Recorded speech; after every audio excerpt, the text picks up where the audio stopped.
truckers were doing something that all of us in our country take for granted.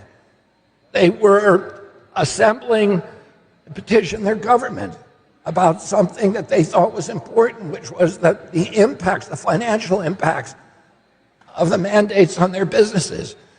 If you look at the videos of that event, it was like Woodstock. People were giving out water bottles, they were picking up trash, they were playing music, they were being kind to each other. But it was portrayed by the Canadian government as a right-wing, extremist, violent terror organization.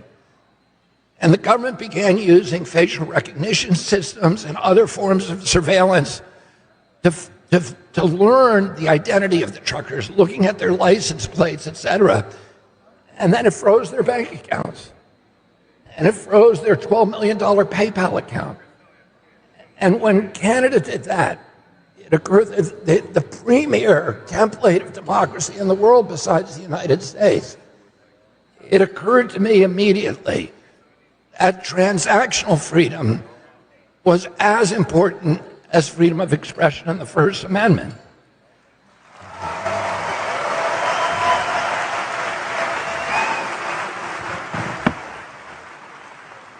Because if the government has the capacity, none of these truckers were charged with a crime, much less convicted.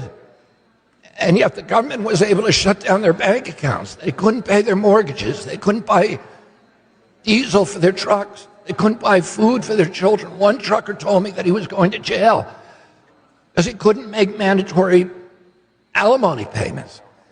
And if a government is able to starve you, to evict you from your home, if you speak out against it, if you criticize government policies, then we are on the road to totalitarianism and slavery. And I began at that time looking seriously for alternatives, and it was that incident that led me immediately to grasp the potential of this technology to provide transactional freedom and self-sovereignty.